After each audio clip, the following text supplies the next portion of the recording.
Hi, how are you guys? We will discuss about आधुनिक भारत का इतिहास. We will gain so much knowledge in this session. So let's start in question answers format. Let's begin.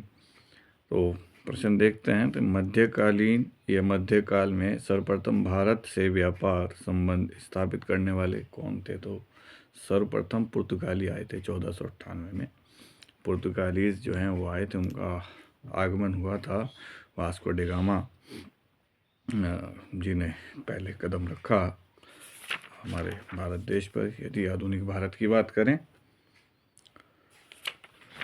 फिर London में British east India company का गठन के समय भारत का निम्नलिखित में से जो बादशाह है, बादशाह अकबर, ठीक है, कहते हैं ना 1600 में आई थी, तो 1605 तक जो है शासन रहा बादशाह अकबर का, जो कि 1556 से लेकर 1605 तक, ठीक है, लगभग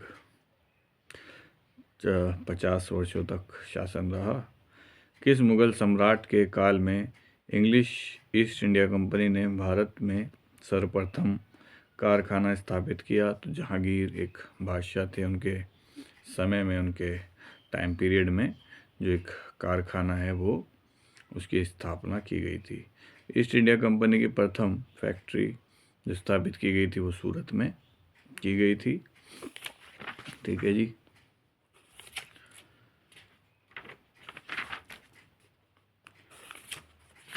आगे बढ़ते हैं, देखते हैं कोई और प्रश्न. प्लासी का युद्ध 1757 में लड़ा गया था. निम्न में से किसने अपनी राजधानी मुर्शिदाबाद से मुंगेर स्थानांतरित करी थी? मीर कासिम के द्वारा अपनी जो राजधानी है मुर्शिदाबाद से मुंगेर स्थापित की गई थी. सबसे अधिक निर्णायक युद्ध जिसने अंग्रेज़ों के भारत में प्रभुत्व को संस्थापित किया था तो बक्सर का युद्ध है. ठीक है, बक्सर का युद्ध 1764 का एक युद्ध है, 22 अक्टूबर 1764. ठीक है, नवाब शुजाउद्दौला से ये लड़ा गया था. ठीक है, ये अवध के नवाब थे शुजाउद्दौला और शाह आलम द्वितीय, इनके साथ ये लड़ा गया था. आगे देखते हैं. निम्नलिखित में से जिस एक शासक ने ईस्ट इंडिया कंपनी को दीवानी प्रदान की थी वह था शाह आलम सेकंड. क्योंकि ये भी शामिल थे तो उनको मजबूरन ये ऐसा कार्य करना पड़ा था. महाराजा रणजीत सिंह के राज्य की राजधानी लाहौर वाज लाहौर. महाराजा रणजीत सिंह जी के बारे में बहुत मिलता है कि न्यायप्रिय शासक रहे हैं और बहुत ही मैनेजमेंट इनका बहुत अच्छा था. निम्नलिखित भारतीय शासकों में से कौन था जिसने विदेशों में आधुनिक पद्धति से दूतावास स्थापित किए? Tipu Sultan was great person. ठीक है, 1781 में हैदर अली जो उनके फादर थे का सामना अंग्रेजी जनरल आयरकूट से हुआ. ठीक है, जिसने पार्टो नोवो के युद्ध यानी कि 1 जुलाई 1781 में हैदर अली को परास्त किया था, लेकिन उससे पूर्व हैदर अली साहब भी हरा चुके थे अंग्रेज़ों को. और 3 से 4 जंगें टीपू सुल्तान, ठीक है, इनके द्वारा भी हराई गई हैं. टीपू सुल्तान का एक असली नाम आप पता कीजिएगा. ठीक है, जानने वाली बात है, आपको जानकर बहुत खुशी होगी. किसने बंगाल में द्वैध शासन प्रणाली यानी ड्यूअल गवर्नमेंट चलाई थी? तो वॉरेन हेस्टिंग्स एक वायसराय यानी वॉइस ऑफ रॉयल, इससे बना है वायसराय. निम्नलिखित में से किस पर ब्रिटिश संसद में महाभियोग का मुकदमा चलाया गया था? तो वॉरेन हेस्टिंग्स के ऊपर ही. ठीक है, इसका कार्यकाल 1772 में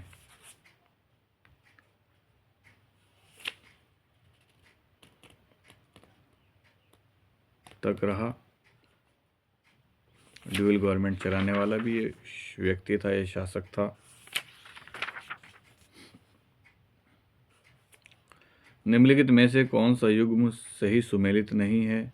तो लॉर्ड कॉर्नवालिस के समय तृतीय आंग्ल मराठा युद्ध जो है वो नहीं हुआ था। लॉर्ड वेलेस्ली के समय चतुर्थ आंग्ल मैसूर युद्ध हुआ। लॉर्ड हेस्टिंग्स के समय आंग्ल नेपाल युद्ध हुआ।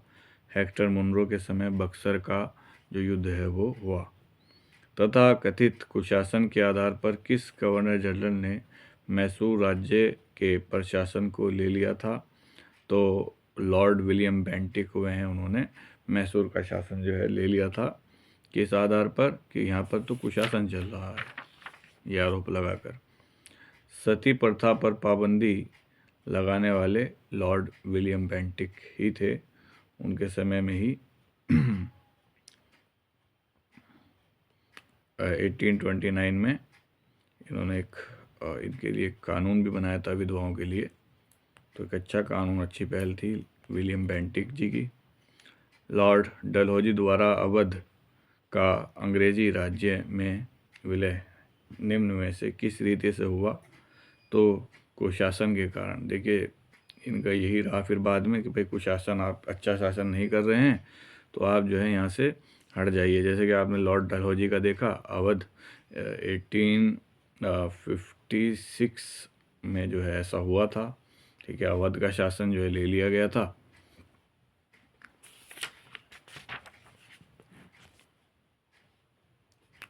आगे देखते हैं, भारत में प्रथम रेल लाइन का निर्माण किन नगरों के बीच हुआ था? तो ये हुआ था बम्बई और ठाणे के बीच। 1853 का ये वाक़या है। मुंबई और ठाणे के बीच प्रथम रेलगाड़ी जो है वो चली थी। किस गवर्नर जनरल ने भारत में दास प्रथा को समाप्त किया था? तो लॉर्ड एलनबरो ने दास प्रथा जो है उसको समाप्त किया था। एलनबरो के द्वारा ऐसा किया गया था। भारत में अंग्रेज़ों के समय में प्रथम जनगणना 1872 में हुई थी और लॉर्ड मेयो उस समय जो है उनका कार्यकाल चल रहा था। किस वायसराय की हत्या अंडमान निकोबार द्वीप समूह में जब वे भ्रमण पर थे एक दंडित अपराधी द्वारा कर दी गई थी? तो लॉर्ड मेयो की हत्या ही थी वो। ठीक है, 1869 से 1872 तक का इनका समय रहा। भारत में स्थानीय स्वायत्त शासन को किसने प्रोत्साहित किया था? तो लॉर्ड रिपन स्थानीय स्वशासन को इन्होंने प्रोत्साहन दिया अपने समय में। लॉर्ड रिपन स्थानीय स्वशासन को समझते थे और उनका मानना था कि जो सत्ता का विकेंद्रीकरण है वो होना ज़रूरी है। Lord Ripon.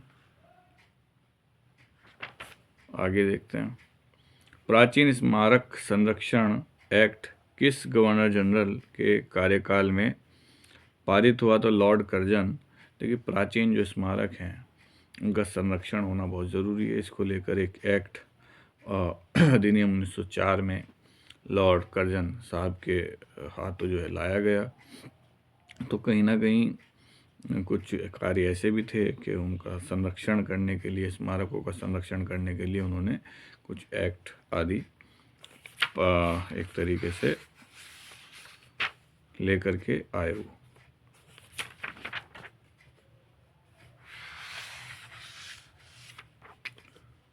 किसके प्रशासन काल में स्थायी बंदोबस्त जो प्रारंभ है वो किया गया था? तो लॉर्ड कॉर्नवालिस के समय में ऐसा किया गया था। अंग्रेज़ों ने रैयतवाड़ी बंदोबस्त कहाँ लागू किया था? तो ये मद्रास और बम्बई प्रेसिडेंसी में। इसको थोड़ा आप गूगल वगैरह भी कीजिएगा, इनके बारे में थोड़ा परिभाषा आपके मस्तिष्क में होनी चाहिए। अंग्रेज़ों के शासनकाल में भारत के आर्थिक दोहन के सिद्धांत को किसने प्रतिपादित किया? तो दादा भाई नौरोजी जो है वो अंग्रेज़ों के सख्त खिलाफ थे और आर्थिक दोहन उन्होंने किया, यानी शोषण किया एक प्रकार से, उसके भी खिलाफ थे दादा भाई नौरोजी। तो दादा भाई नौरोजी ने कहीं ना कहीं आर्थिक दोहन जो है उसका विरोध किया था। 1857 में निम्नलिखित क्रांतियों में से किसका वास्तविक नाम रामचंद्र पांडुरंगा था? ठीक है, तो तात्या टोपे जी का वास्तविक नाम क्या था?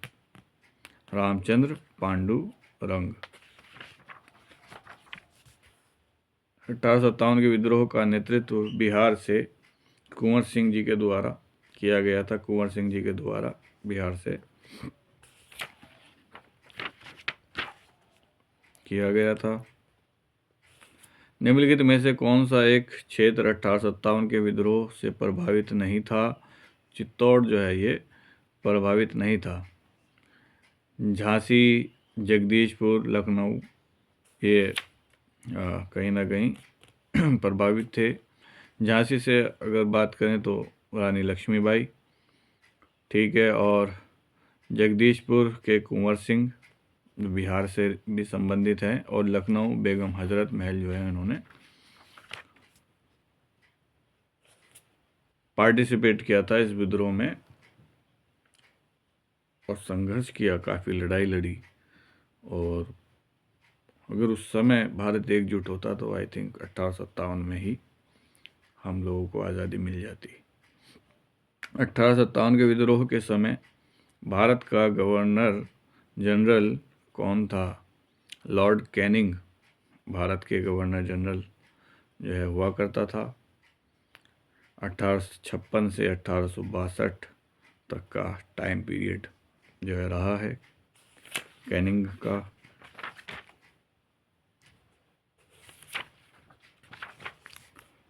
देखते हैं कोई और आंदोलनों के बारे में बहुत जानकारी मिल रही है। वंदे मातरम गीत किसने लिखा था? बंकिम चंद्र चटर्जी के द्वारा, है ना। उनकी प्रसिद्ध कृति आनंद मठ से जो है ये लिया गया है। इस उपन्यास का कथानक जो है सन्यासी विद्रोह पर आधारित था। 1896 ईस्वी में कांग्रेस के कलकत्ता अधिवेशन में इसे पहली बार गाया गया था, वंदे मातरम को।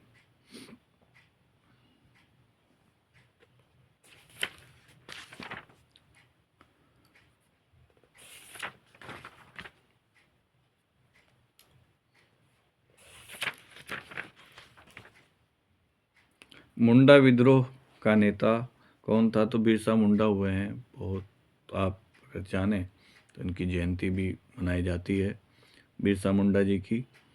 और एक ऐसे व्यक्ति जिसने कभी झुकना नहीं सीखा, कभी भी अपने जो उसूल हैं उससे कभी भेद नहीं किया, अपने उसूलों पर चलते रहे। मोपला विद्रोह जो ये कहाँ पर हुआ था? 1921 में मोपला विद्रोह हुआ था। तो ये एक जगह है मालाबार। मालाबार तट पढ़ते भी होंगे आप, तो वहाँ पर मोपला विद्रोह हुआ था। एशियाटिक सोसाइटी ऑफ बंगाल के संस्थापक sir William Jones. Asiatic Society of Bengal के संस्थापक सर विलियम जोन्स थे। हंटर कमीशन की रिपोर्ट में विकास पर विशेष जोर दिया गया था। तो प्राथमिक शिक्षा जो प्राइमरी एजुकेशन है उस पर ध्यान दिया गया था। 1854 ईस्वी के पश्चात शिक्षा के क्षेत्र में हुई प्रगति की समीक्षा करने के लिए 1882 में लॉर्ड रिपन ने डब्ल्यू हंटर की अध्यक्षता में प्रथम भारतीय शिक्षा आयोग नियुक्त किया गया। इस आयोग की रिपोर्ट में प्राथमिक शिक्षा के सुधार एवं विकास पर विशेष जोर दिया गया था। तो ये हंटर कमीशन जो है इसके अंतर्गत जो प्राथमिक शिक्षा है उस पर ध्यान दिया गया। किसके सतत प्रयासों से या प्रयत्न से बम्बई में प्रथम महिला विश्वविद्यालय की स्थापना हुई? तो D.K. कर्वे साहब थे। उनके प्रयासों से एक जो विश्वविद्यालय है उसकी स्थापना की गई थी।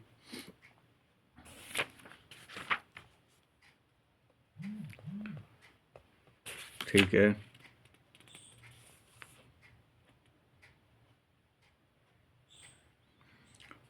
1878 का वर्नाकुलर प्रेस एक्ट किसने रद्द कर दिया था? तो लॉर्ड रिपन ने इस एक्ट को रद्द कर दिया था, वर्नाकुलर प्रेस एक्ट को। ठीक है। लोकमान्य बाल गंगाधर तिलक ने भारतीय स्वतंत्रता संग्राम की सेवा के उद्देश्य से कौन सा समाचार पत्र प्रारंभ किया था? केसरी समाचार पत्र जो है ये प्रारंभ किया था बाल गंगाधर तिलक साहब ने, और ये स्वतंत्रता संग्राम की सेवा के उद्देश्य से इन्होंने कहा कि स्वतंत्रता संग्राम जो चल रहा है किसी प्रकार से सेवा हो जाए, किसी प्रकार से लोगों की मालूमात में इजाफा हो जाए।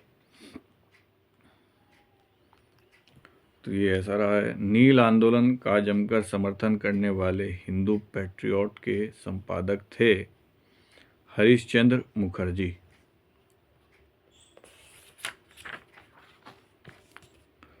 निम्नलिखित में से कौन सा एक जर्नल अबुल कलाम आज़ाद द्वारा प्रकाशित है? तो अल हिलाल एक जर्नल आता था, वो श्री अबुल कलाम आज़ाद जी के द्वारा संपादित होता था या प्रकाशित होता था। कौन सही सुमेलित है? ठीक है। तो एनी बेसेंट जी का एक रचना है उनकी, कॉमनवेल्थ। ठीक है, Annie Besant. Young India Gandhi ji की रचना है। केसरी बाल गंगाधर तिलक जी की। मूक नायक भीमराव अंबेडकर जी की एक महत्वपूर्ण रचना है। एनी बेसेंट द्वारा निकाले जाने वाले दो अखबार हैं, कॉमनवेल्थ और न्यू इंडिया। देखिए किस तरह किस तरीके से लोगों ने हेल्प करी भारत को आज़ादी दिलाने के लिए। जिसके पास शिक्षा थी उसने शिक्षा का उपयोग किया, बल वालों ने बल, और जिनके पास मस्तिष्क, जिनका तेज था, उन्होंने अपने हर चीज़ लुटा दी लोगों ने। भारतीय ब्रह्म समाज के संस्थापक केशव चंद्र सेन जी थे। ब्रह्म समाज के संस्थापक राजा राम मोहन राय, लेकिन भारतीय ब्रह्म समाज के संस्थापक केशव चंद्र सेन जी। ब्रह्म समाज का सिद्धांत आधारित है एकेश्वरवाद पर आधारित है। ब्रह्म समाज का जो सिद्धांत है एकेश्वरवाद पर आधारित है, संबंधित है, रिलेटेड है। वर्ष 1893 में शिकागो में आयोजित अंतर्राष्ट्रीय धर्मों की संसद से किसका नाम जुड़ा है? तो स्वामी विवेकानंद जो हैं उनका नाम जुड़ा हुआ है, स्वामी विवेकानंद जी। रामकृष्ण मिशन की स्थापना किसने की थी? ये स्वामी विवेकानंद जी के द्वारा रामकृष्ण जो मिशन है इसकी स्थापना की गई थी। ठीक है। 1909 में सोसाइटी पंजीकरण अधिनियम के अंतर्गत से विधिवत औपचारिक रूप भी प्रदान किया, यानी कि उसको रजिस्टर्ड भी करा लिया गया था। ठीक है। तो जो स्वामी विवेकानंद जी थे उनके द्वारा बहुत कार्य किए गए थे। उनके बारे में विख्यात है कि बहुत महान पंडित, महान मस्तिष्क की क्षमता थी वो एक अलग ही लेवल पे थी विवेकानंद जी की। निम्न में से कौन भारत का मार्टिन लूथर कहलाता है? स्वामी दयानंद सरस्वती भारत के मार्टिन लूथर कहलाते हैं। सत्यार्थ प्रकाश की रचना की गई थी स्वामी दयानंद सरस्वती जी की द्वारा, और इनको ही मार्टिन लूथर भी कहा जाता है भारत का। किनको? स्वामी दयानंद सरस्वती जी को। भी देखना है कि आधुनिक भारत बहुत ही वास्ट है। ज़्यादातर मान लीजिए इसी से प्रश्न पूछे जाते हैं। तो इसको हम देव समाज का संस्थापक निम्न में से कौन था? ठीक है। देव समाज का संस्थापक कौन था? तो शिव नारायण अग्निहोत्री जी। ओके। किसने 1873 में सत्य शोधक समाज की स्थापना की? तो ज्योतिबा फुले जी के द्वारा सत्य शोधक समाज की स्थापना 1873 में की गई थी।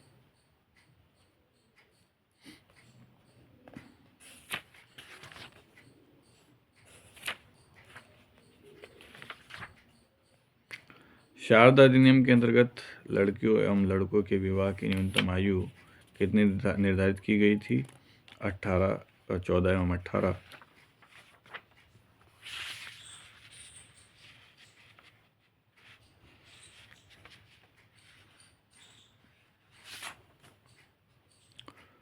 सर्वेंट्स ऑफ इंडिया सोसाइटी की स्थापना किसने की थी? तो ये थे गोपाल कृष्ण गोखले, जिनके द्वारा सर्वेंट्स ऑफ इंडिया सोसाइटी की स्थापना की गई थी।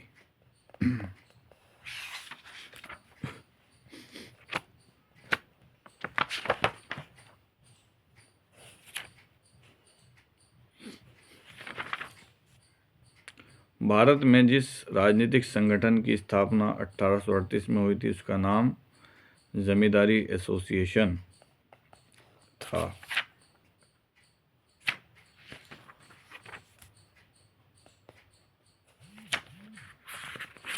आगे देखते हैं। भारतीय राष्ट्रीय कांग्रेस का टॉपिक पढ़ते हैं। इसकी स्थापना 1885 में हुई। भारतीय राष्ट्रीय कांग्रेस का प्रथम अधिवेशन कहाँ हुआ था? तो ये हुआ था मुंबई में, पहला अधिवेशन। ठीक है, बिल्कुल पहला, फर्स्ट एकदम। ठीक है, ये हुआ था मुंबई में। भारतीय राष्ट्रीय कांग्रेस की स्थापना के समय भारत का वायसराय कौन था? तो लॉर्ड डफरिन, यह उस समय भारत के वायसराय थे। भारतीय राष्ट्रीय कांग्रेस के सर्वप्रथम मुस्लिम अध्यक्ष कौन थे? तो बदरुद्दीन तैयब जी जो है पहले मुस्लिम अध्यक्ष रहे भारतीय राष्ट्रीय कांग्रेस के। दिसंबर 1887 को मद्रास में संपन्न हुए तीसरे अधिवेशन की अध्यक्षता के पद के लिए उनको चुना गया था, बदरुद्दीन तैयब जी को।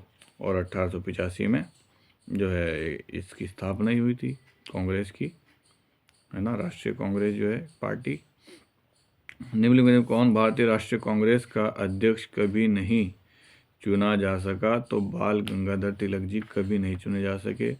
लाला लाजपत राय, मोतीलाल नेहरू जी, एनी बेसेंट जी, इनको चुना गया। कौन भारतीय कांग्रेस की अध्यक्ष रहीं?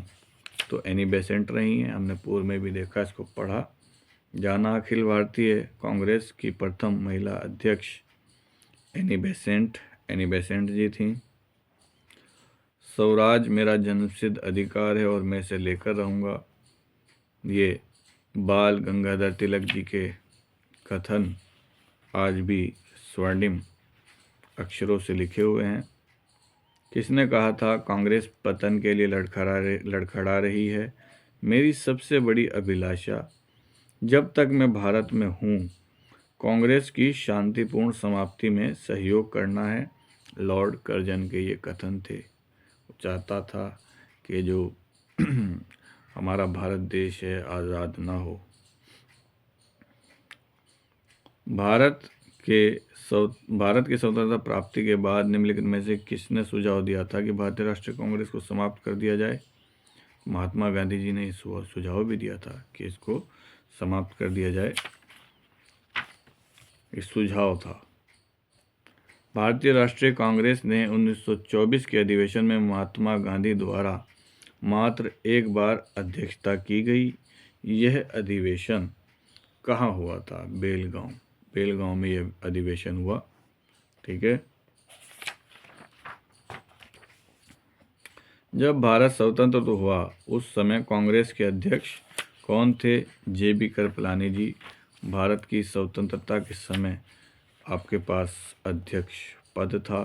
किसने भारतीय राष्ट्रीय कांग्रेस पर प्रार्थना, याचना तथा विरोध की राजनीति करने का आरोप लगाया था? तो बाल गंगाधर तिलक जी ने ये आरोप लगाया था। इसे अनुनय, विनय और विरोध की राजनीति का दोष भी कहा जाता है।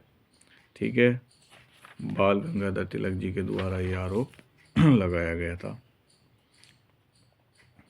राष्ट्रीय आंदोलन में निम्न में से किसको नरम दलीय के तौर पर नहीं जाना जाता था?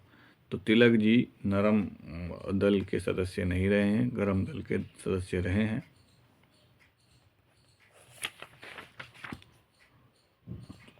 महाराष्ट्र में गणपति पत्र पर्व का श्री गणेश किनके द्वारा किया गया था?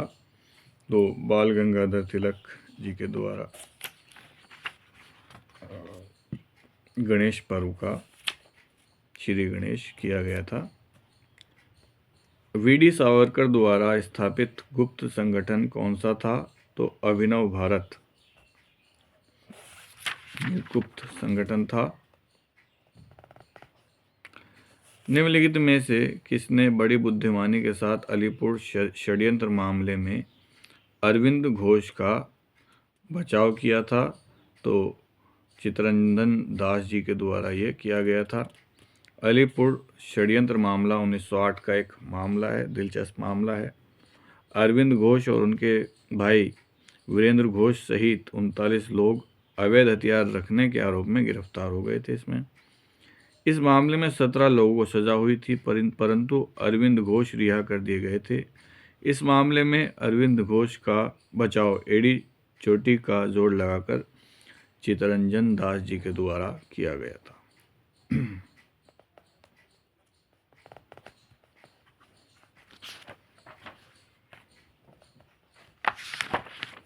निम्नलिखित में से वह कौन था जो काकोरी षड्यंत्र कांड में फांसी की सज़ा से बच गया था? तो चंद्रशेखर आज़ाद जो हैं फांसी की सज़ा से बचे थे काकोरी कांड में। ठीक है, अब एक शेर है, ये मैंने लाल किला गया था वहाँ पर पढ़ा था। दरो दीवार पे हसरत की नज़र करते हैं। प्रश्न इस प्रकार से कि किसने कहा, ये शेर किसने कहा? दरो दीवार पे हसरत की नज़र करते हैं, खुश रहो अहले वतन, हम तो सफ़र करते हैं। तो वाजिद अली शाह जी के द्वारा ये बात कही गई थी और एक बहुत एक एहसास है इस शेर में कि उन्होंने किस तरीके से अपनी जान की बाजी लगा दी भारत देश को आज़ाद कराने के लिए। ये जो नवाब थे वाजिद अली, अवध के आखिरी नवाब थे। भारतीय क्रांतिकारियों द्वारा इस नज़्म का प्रयोग जेल में बंदी रहने के दौरान तथा फांसी दिए जाने पर किया गया था। तो देखिए ये जो पंक्तियां हैं कितनी इनके अंदर एहसास है। इनकलाब जिंदाबाद का नारा किसने दिया? तो भगत सिंह जी के द्वारा इनकलाब जिंदाबाद का नारा दिया गया था। सुखदेव, भगत सिंह तथा राजगुरु को किस तारीख को फांसी दी गई थी? 23 मार्च 1931 को।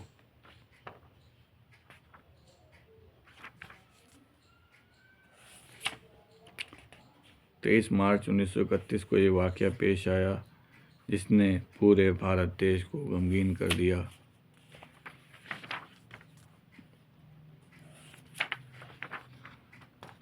उन महान क्रांतिकारियों ने अपनी जान की परवाह नहीं करी और अपने जीवन लीला समाप्त करी कि भारत को आज़ादी मिल जाए किसी भी कीमत पर, एट एनी कॉस्ट।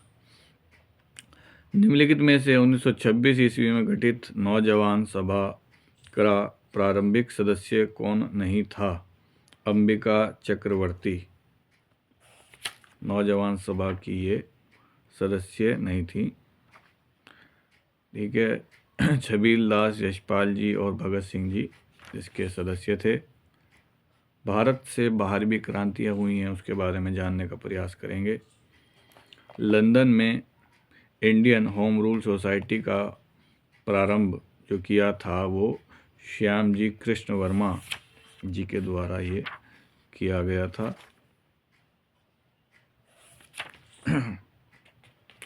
प्रथम महायुद्ध के दौरान कहाँ पर भारत की एक अंतरिम सरकार बनी थी जिसके प्रेसिडेंट राजा महेंद्र प्रताप जी थे? तो अफगानिस्तान में ये सरकार बनी थी जिसके प्रेसिडेंट श्री महेंद्र प्रताप जी थे, राजा महेंद्र प्रताप जी। कौन भारतीय क्रांति की माँ कहलाती है? तो भीकाजी रुस्तम कामा भारतीय क्रांति की माँ कहा गया है। उनके बारे में जानिएगा जरूर। वह कौन थे जिन्होंने इंडिपेंडेंस लीग की स्थापना की थी? रास बिहारी बोस जी, इनके द्वारा इंडिपेंडेंस लीग की स्थापना की गई थी। 1905 में बंगाल विभाजन किस वायसराय के द्वारा किया गया था? लॉर्ड कर्जन के द्वारा बंगाल विभाजन की बात की गई थी 1905 में। लॉर्ड कर्जन 1905 में किया गया बंगाल विभाजन, फिर रद्द भी किया गया था, ये 1911 में रद्द कर दिया गया था। किस आंदोलन के दौरान वंदे मातरम भारतीय राष्ट्रीय कांग्रेस का शीर्षक बना? तो स्वदेशी आंदोलन जब चल रहा था, ठीक है, तो उस दौरान वंदे मातरम भारतीय राष्ट्रीय आंदोलन का शीर्षक गीत बन गया था। गोपाल कृष्ण गोखले ने कांग्रेस के किस अधिवेशन की अध्यक्षता की? 1905 का जो अधिवेशन था वो गोपाल कृष्ण गोखले जी के द्वारा अध्यक्षता की गई थी। 1907 में भारतीय राष्ट्रीय कांग्रेस के सूरत के वार्षिक अधिवेशन के अध्यक्ष कौन थे? आर.बी. घोष जी।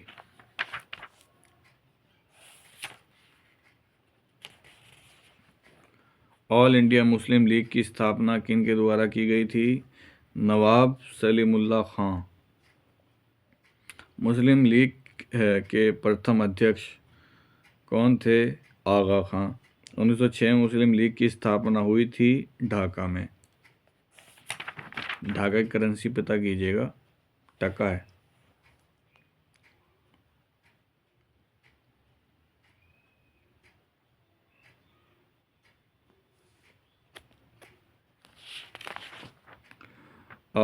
कथन यह है कि लीग ने कांग्रेस के मुस्लिम जनता के साथ मिलकर उद्देश्य पूर्ति में लगाने के अधिकार को मानने से मना कर दिया। कारण ये रहा कि वैसा अधिकार अकेली मुस्लिम लीग का ही था, ठीक है, लेकिन ये सही है, लेकिन जो इसका कारण है वो गलत है। कथन ठीक है, कारण सही नहीं है। राष्ट्रीय आंदोलन की अवधि में जिस घटना में मतभेद के बीच थे और वह जिसने अंततः देश का विभाजन कराया था, तो वह था विधानसभाओं में मुसलमानों के लिए पृथक निर्वाचन क्षेत्रों और स्थानों का आरक्षण। तो मार्ले मिंटो सुधार एक 1909 में आया था, मार्ले मिंटो सुधार। तो इसने कहीं ना कहीं मुस्लिम्स में और हमारे हिंदू भाइयों में फूट डालने की पूरी कोशिश की और वो किसी हद तक कामयाब भी रहा। लॉर्ड मिंटो, ठीक है, फिर 1905 में कर्जन के बाद लॉर्ड मिंटो आए, ठीक है। इनके द्वारा किए गए सुधारों को मार्ले मिंटो सुधारों के नाम से जाना जाता है। ब्रिटिश संसद द्वारा पारित संवैधानिक सुधार जिन्हें औपचारिक रूप से भारतीय परिषद 1909 कहा गया, सामान्य मार्ले मिंटो सुधारों के नाम से प्रसिद्ध है। इसमें विधानसभाओं में मुसलमानों के लिए पृथक निर्वाचन क्षेत्रों और स्थानों का आरक्षण किया गया था। इससे कहीं ना कहीं एक भारत में फूट पड़ी। 1912 ईस्वी में जब राजधानी कलकत्ता से दिल्ली लाई गई, उस समय भारत का वायसराय कौन था? देखिए 1912 में जो है ये कलकत्ता से दिल्ली आ गई और लॉर्ड हार्डिंग उस समय वायसराय थे। तो इसको कैसे याद रखेंगे कि भाई जब 1912 में शिफ्ट हो रही थी राजधानी, तो उस समय होर्डिंग्स लगाए गए कि भाई ये जानिए कि कोलकाता से राजधानी शिफ्ट होकर दिल्ली जा रही है। 1916 में भारतीय राष्ट्रीय कांग्रेस के लखनऊ अधिवेशन की अध्यक्षता की थी, तो ये की थी A.C. मजूमदार साहब ने। कांग्रेस और मुस्लिम लीग के बीच प्रसिद्ध लखनऊ समझौते पर हस्ताक्षर हुआ था 1916 में। होम रूल लीग आंदोलन सर्वप्रथम किसने आरंभ किया? ठीक है, तो एनी बेसेंट जी के द्वारा ये होम रूल लीग आंदोलन स्टार्ट किया गया था, ठीक है, 1916 में। इसमें तिलक जी भी उनके भागीदार थे पूरे पूरे।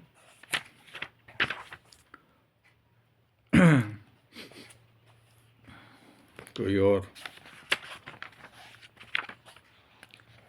एम के गांधी ने निम्नलिखित भारतीय राष्ट्रीय कांग्रेस के अधिवेशनों में से किस एक में सर्वप्रथम भाग लिया था? तो कलकत्ता अधिवेशन 1901 में जो हुआ था उसमें भाग लिया गया था एम के गांधी जी के द्वारा, मोहनदास करमचंद गांधी जी के द्वारा।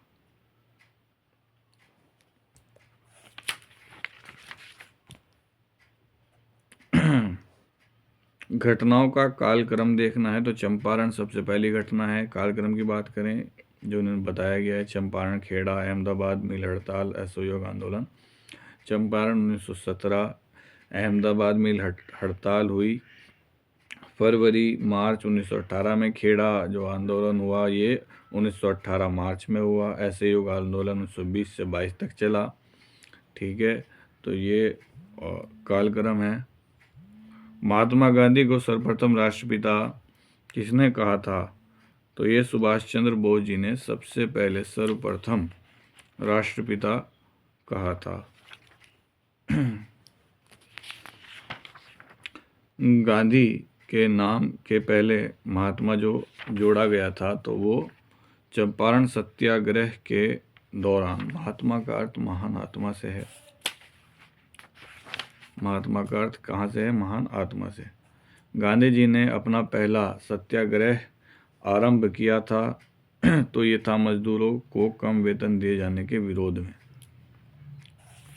यह आंदोलन जो है पहला ऐसे किया। चंपारण जनपद में तिनकठिया प्रथा का क्या तात्पर्य है? तो किसानों द्वारा 3/20 भूभाग पर नील की खेती करना। ठीक है, उससे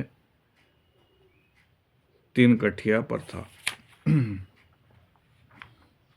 यानी 20 में से 3 लोग नील की खेती करते थे।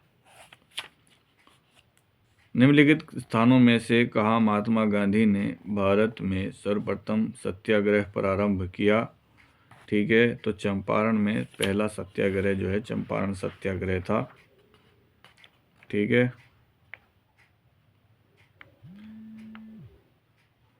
ये हो गया जी।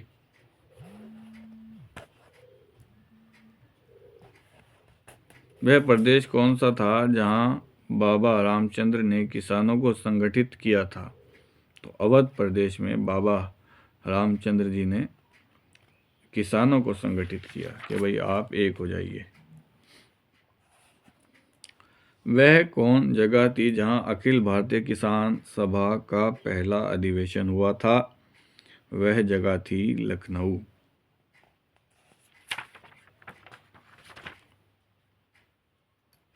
निम्न में से किस आंदोलन में सरदार वल्लभ भाई पटेल ने मुख्य भूमिका निभाई? तो बारदोली सत्याग्रह में सरदार पटेल जी के द्वारा मुख्य भूमिका निभाई गई थी। सत्याग्रह 1928 का नेतृत्व किसने किया था? तो सरदार वल्लभ भाई पटेल जी के द्वारा ये इसका नेतृत्व किया गया था। भूदान आंदोलन का सर्वप्रथम प्रारंभ किस राज्य में हुआ था? आंध्र प्रदेश में। भारत ट्रेड यूनियन कांग्रेस के पहले अध्यक्ष कौन थे? लाला लाजपत राय जी। अखिल भारतीय ट्रेड यूनियन कांग्रेस के 1920 में बम्बई में हुए प्रथम अधिवेशन की अध्यक्षता किसने की थी? तो ये की थी लाला लाजपत राय जी के द्वारा। कानपुर षड्यंत्र मुकदमा किस आंदोलन के नेताओं के विरुद्ध था? ये था साम्यवादी आंदोलन। नेताओं के विरुद्ध आंदोलन हुआ, साम्यवादी आंदोलन से हम कहते हैं। रोलेट एक्ट भारत में लागू किया गया था 1919 में।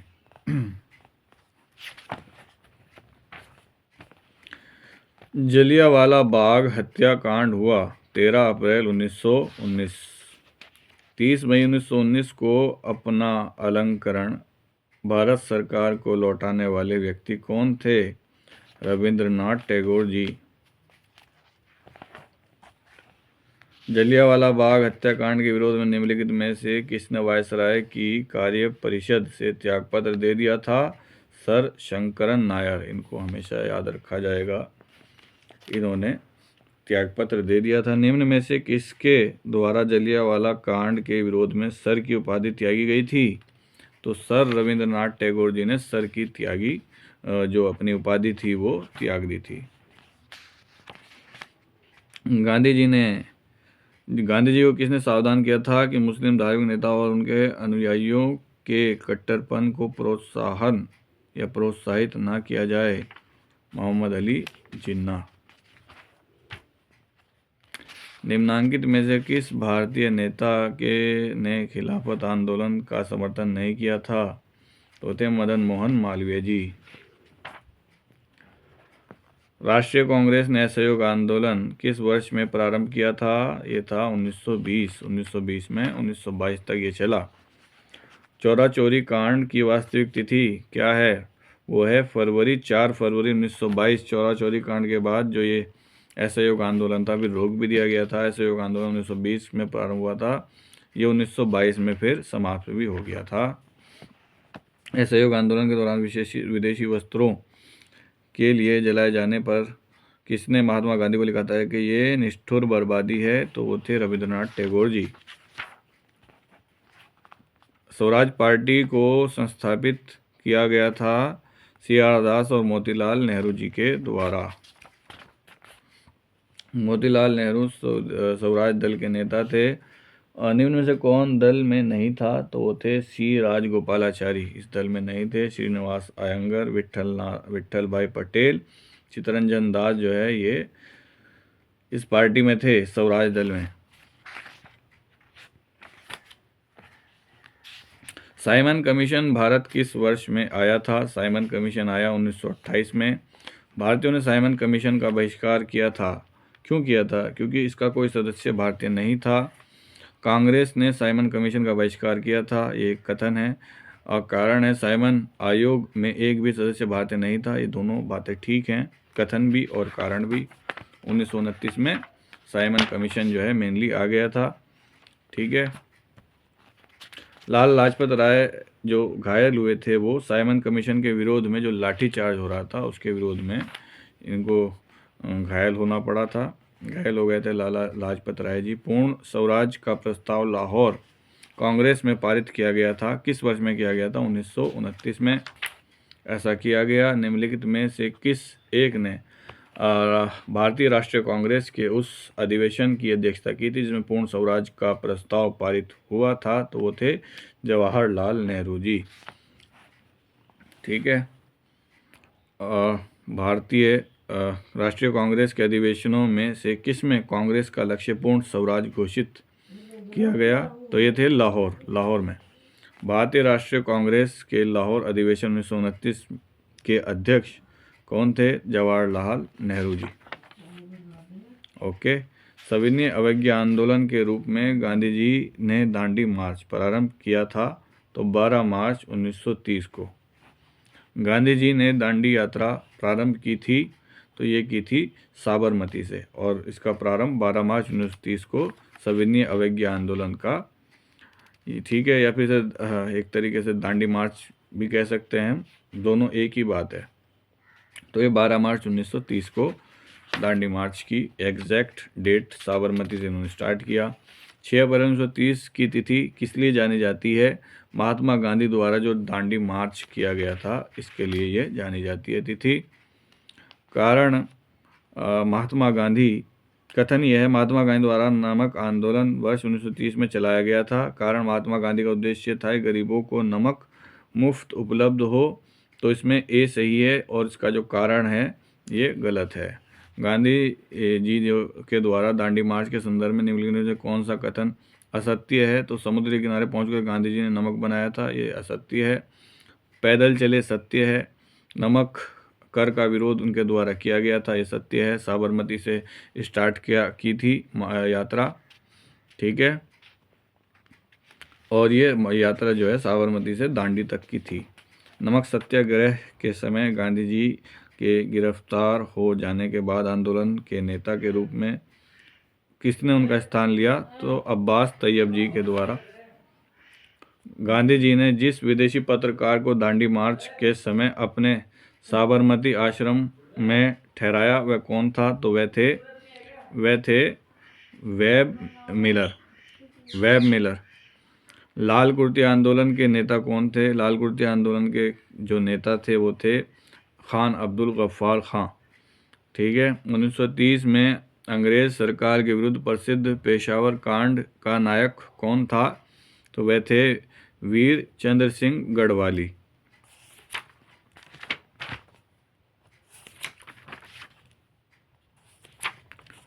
भारतीय स्वाधीनता संघर्ष के संबंध में निम्नलिखित घटनाओं को उनके सही क्रम में रखना है।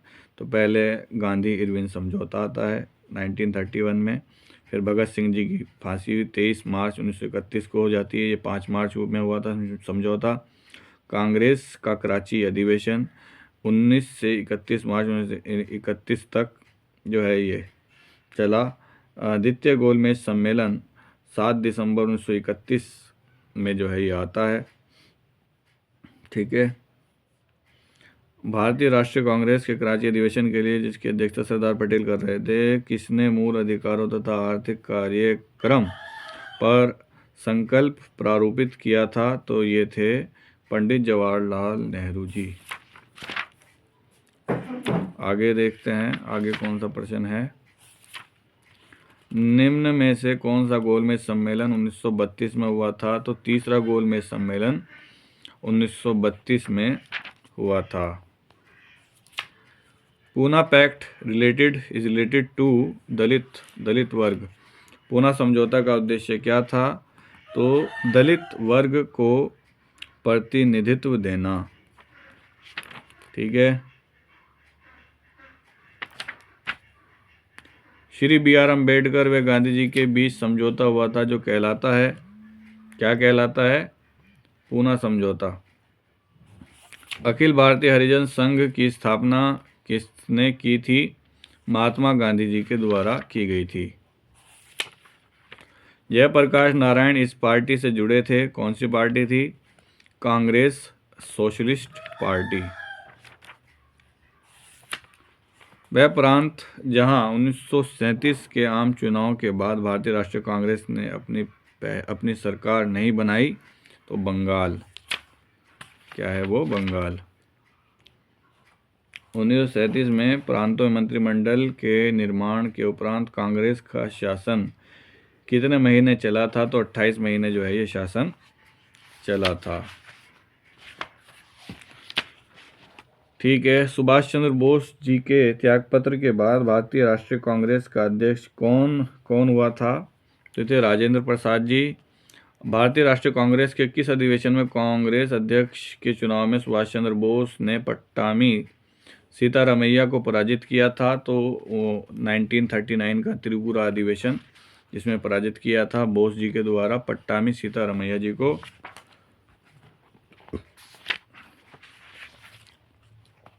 मुसलमानों के लिए पृथक राष्ट्र का विचार किनके द्वारा दिया गया था? तो मोहम्मद इकबाल जी के द्वारा।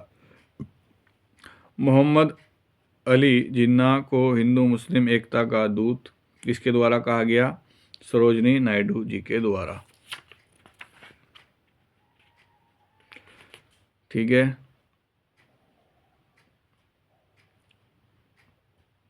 मुस्लिम लीग द्वारा पाकिस्तान की स्थापना की मांग करने वाला प्रस्ताव पारित किया गया था किस वर्ष में? 1940 में। महात्मा गांधी द्वारा व्यक्तिगत सत्याग्रह आंदोलन के लिए प्रथम सत्याग्रही कौन चुना गया? तो ये थे विनोबा भावे। व्यक्तिगत सत्याग्रह किसने आरंभ किया? विनोबा भावे जी के द्वारा आरंभ किया गया।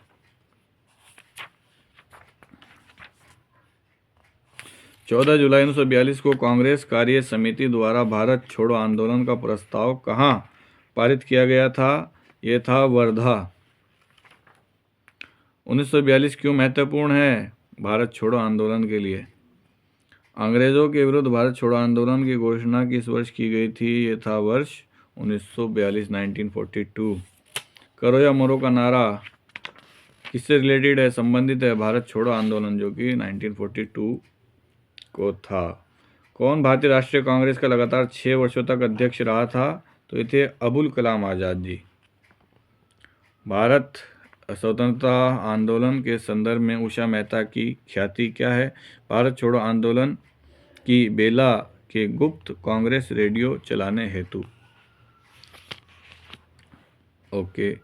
अमेरिकी पत्रकार जो महात्मा गांधी को भारत छोड़ो आंदोलन के दौरान उनके साथ था, उनका नाम क्या है, Louis Fischer. Doctor Rajendra Prasad 9 अगस्त 1942 को गिरफ्तार करके उनको कहाँ भेजा गया था, उनको भेजा गया था बांकीपुर जेल में। किस आंदोलन के साथ अरुणा आसफ अली जुड़ी हुई थी, तो वो था भारत छोड़ो आंदोलन। सुभाष चंद्र बोस ने फॉरवर्ड ब्लॉक की स्थापना किस वर्ष की थी, 1939 को। फॉरवर्ड ब्लॉक की स्थापना सुभाष चंद्र बोस जी के द्वारा की गई थी। भारतीय राष्ट्रीय सेना INA की स्थापना किस वर्ष हुई थी, 1942 में हुई थी। निम्नलिखित में से किस एक ने सुभाष चंद्र बोस को देश नायक कहा था, तो वो थे रविंद्रनाथ टैगोर जी। आज़ाद हिंद फौज के अधिकारियों के उनके लाल किले में चल रहे मुकदमे में उनके पक्ष में निम्नलिखित में से किसने वकालत की थी, तो सर TB सप्रू जी के द्वारा। 1945 में लाल किले में आज़ाद हिंद फौज के सिपाहियों के प्रसिद्ध मुकदमे की पैरवी कैलाश नाथ काटजू, सर तेग बहादुर सप्रू, ठीक है, तेज बहादुर जी, आसिफ अली साहब, जवाहरलाल नेहरू जी, भूला भाई देसाई आदि कर रहे थे। वकीलों के इस समूह की अध्यक्षता भूला भाई देसाई जी के द्वारा की गई थी।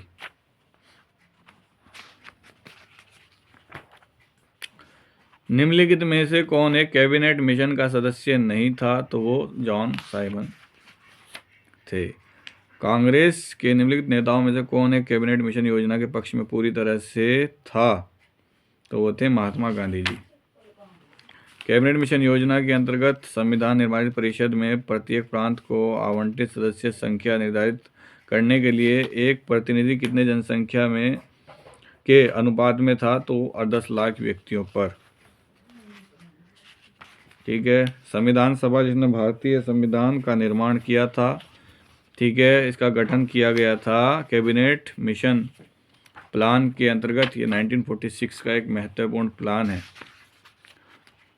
अंतरिम सरकार में डॉक्टर राजेंद्र प्रसाद जी के पास कौन सा विभाग था, तो खाद्य और कृषि विभाग। निम्नलिखित में से कौन सी तिथि मुस्लिम लीग से सीधी कार्यवाही दिवस हेतु सुनिश्चित की गई थी, तो ये थी 16 अगस्त 1946। भारतीय स्वतंत्रता अधिनियम the Indian independence act British संसद में पारित किया गया था जुलाई 1947 में। अंग्रेजों ने भारत को 1947 में स्वतंत्रता प्रदान कर दी, ये कथन है। कारण अंग्रेज द्वितीय विश्व युद्ध में निर्बल हो चुके थे। नीचे दिए गए हमें कोट को देखना है, तो दोनों सही हैं, कथन भी कारण भी। ओके। 15 जून 1947 को कांग्रेस के दिल्ली अधिवेशन में भारत के विभाजन का प्रस्ताव स्वीकृत हुआ। इस अधिवेशन के अध्यक्ष कौन थे, JB कृपलानी जी, आचार्य JB कृपलानी जी। स्वतंत्र भारत के अंतिम गवर्नर जनरल कौन थे, C राजगोपालाचारी, ठीक है। भारत के प्रथम एवं अंतिम भारतीय governor general C Rajagopalachari. Bharat का अंतिम वायसराय कौन था, माउंटबेटन, लॉर्ड माउंटबेटन। स्वतंत्र भारत के प्रथम विधि मंत्री BR अम्बेडकर जी थे। भारत के विभाजन के समय भारतीय राष्ट्रीय कांग्रेस के अध्यक्ष कौन थे, तो JB कृपलानी जी।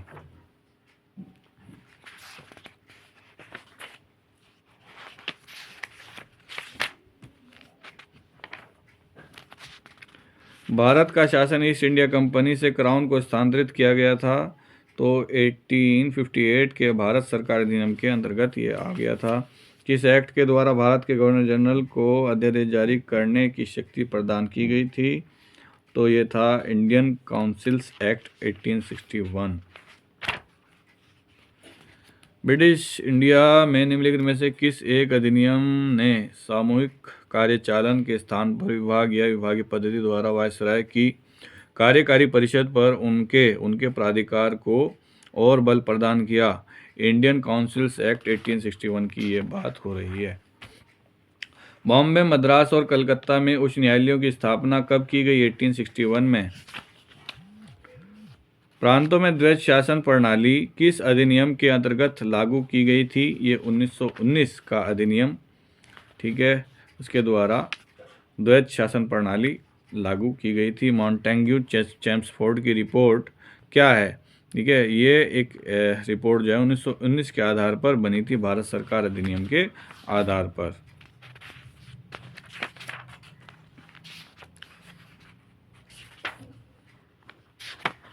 ठीक है, आगे देखते हैं कुछ हाँ मिलता है क्या।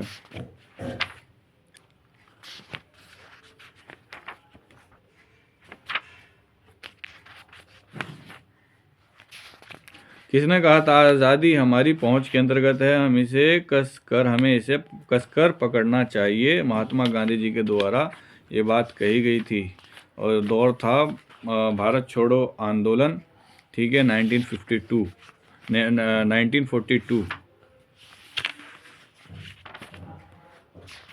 ठीक है जी। एक प्रश्न हमें मिला है, ब्रिटिश हाउस ऑफ कॉमन्स का चुनाव जिस प्रथम भारतीय ने लड़ा था वे कौन थे? तो दादा भाई नौरोजी थे। ठीक है, ये महत्वपूर्ण क्वेश्चन था। निम्नलिखित में से भारतीय राष्ट्रीय कांग्रेस के किस अधिवेशन में महात्मा गांधी ने कहा था गांधी मर सकते हैं परंतु गांधीवाद सदैव बना रहेगा? कराची अधिवेशन 1931 में ये कहा था महात्मा गांधी जी ने, कराची में। निम्नलिखित घटनाओं का सही क्रम में लिखना है। तो बंग भंग ये घटना 1905 की है, लखनऊ समझौता पैक्ट 1916, रोलेट एक्ट 1919, द्वैत शासन का परिवर्तन दिसंबर 1919। ठीक है, ये हमने कालक्रम पूरा का पूरा ही बता दिया आपको। ठीक है जी।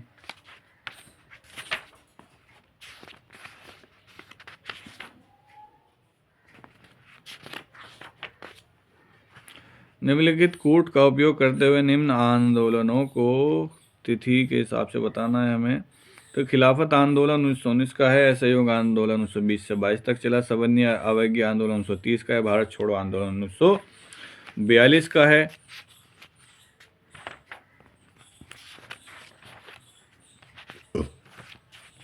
ठीक है जी।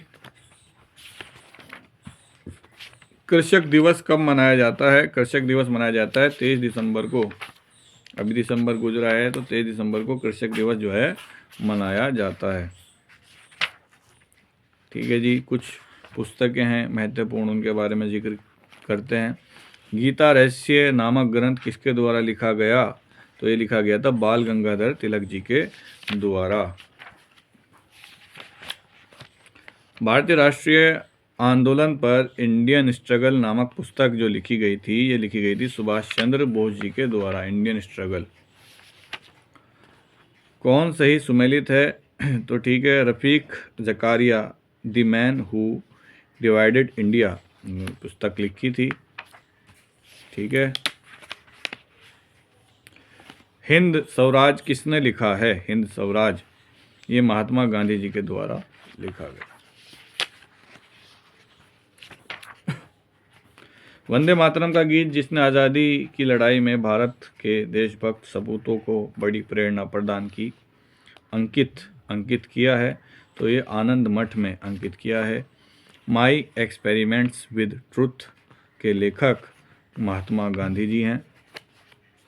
राष्ट्रकवि की उपाधि अपनी साहित्यिक कृतियों द्वारा भारतीय स्वतंत्रता संग्राम में सबल सहयोग हेतु निम्न में से किसे प्राप्त हुई थी? मैथिली शरण गुप्त जी को। ए पैसेज टू इंडिया पुस्तक किसने लिखी थी? ए पैसेज टू इंडिया पुस्तक लिखी थी E.M. फोस्टर जी के द्वारा लिखी गई पुस्तक है। A passage to India India's struggle for independence पुस्तक के लेखक बिपिन चंद्र जी हैं। प्रसिद्ध गीत सारे जहां से अच्छा हिंदुस्तान हमारा की रचना किसने की? ये मोहम्मद इकबाल जी के द्वारा की गई एक रचना है। ठीक है। निम्नलिखित का कारागारों में से किस एक में पंडित जवाहरलाल नेहरू ने अपनी प्रसिद्ध पुस्तक डिस्कवरी ऑफ इंडिया लिखी थी? तो अहमदनगर फोर्ट जेल में जब रहे थे नेहरू, उस समय लिखी डिस्कवरी ऑफ इंडिया पुस्तक।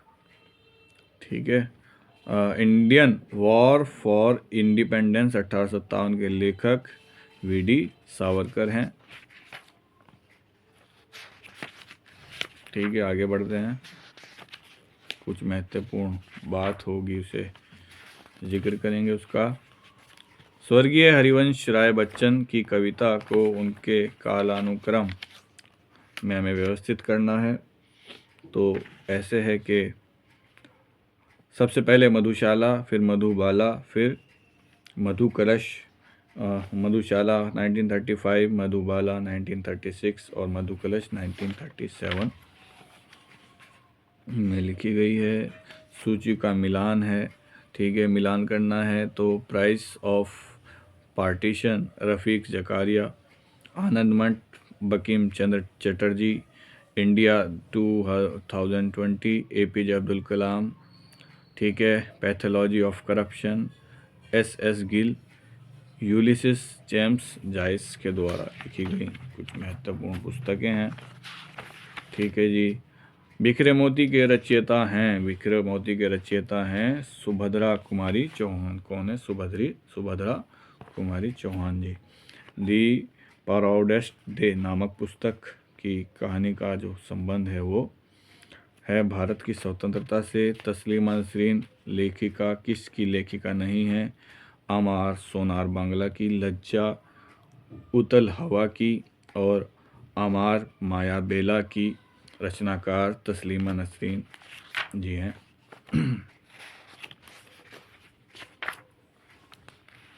आगे देखते हैं। दी ऑडेसिटी ऑफ होप पुस्तक के लेखक कौन हैं? वो हैं बराक ओबामा।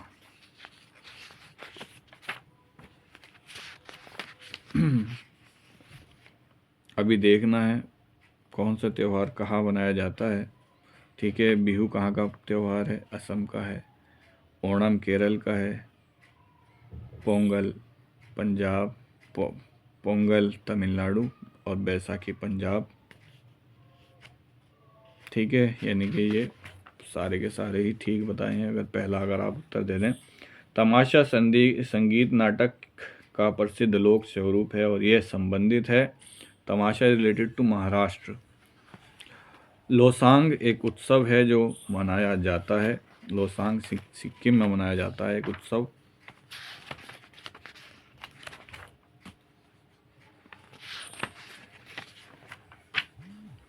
भारतनाट्यम तमिलनाडु से संबंधित है। कथक उत्तर प्रदेश, कुचिपुड़ी आंध्र प्रदेश, मोहिनीअट्टम केरल से संबंधित है। मोहिनीअट्टम केरल से संबंधित है। गंगूबाई हंगल जिनकी मृत्यु चंद मास पूर्व हुई, यानी उसके साथ 2009 तक उनका 1913-2009। तो क्या थी ये? तो ये शास्त्रीय संगीत की गायिका थी। शास्त्रीय संगीत की गायिका थी। ठीक है, एक बात तो ये हो गई।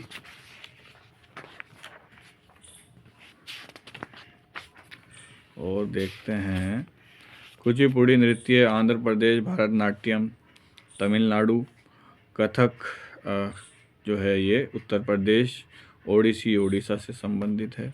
कुचिपुड़ी आंध्र प्रदेश से याद रखें आप तो बहुत अच्छा रहेगा क्योंकि बहुत पूछा जाता है कुचिपुड़ी और जो कथक है पूछे जाते हैं। और देखते हैं कोई ऐसा प्रश्न। निम्नलिखित में से किसे पंजाबी भाषा का टैगोर माना गया है? तो पूरण सिंह जो हैं उनको पंजाबी भाषा का टैगोर भी माना गया है। नीचे महिलाओं के परंपरागत परिधानों एवं राज्यों की एक सूची दी गई है। उनमें से कौन एक सम्मिलित नहीं है? तो यह है मुंडू छत्तीसगढ़। मैग्सेसे पुरस्कार विजेता पहले भारतीय कौन तो विनोबा भावे मैग्सेसे पुरस्कार के विजेता थे। द्रोणाचार्य पुरस्कार दिया जाता है खेल कूद में अच्छा प्रदर्शन करने के लिए, उत्कृष्ट प्रदर्शन करने के लिए।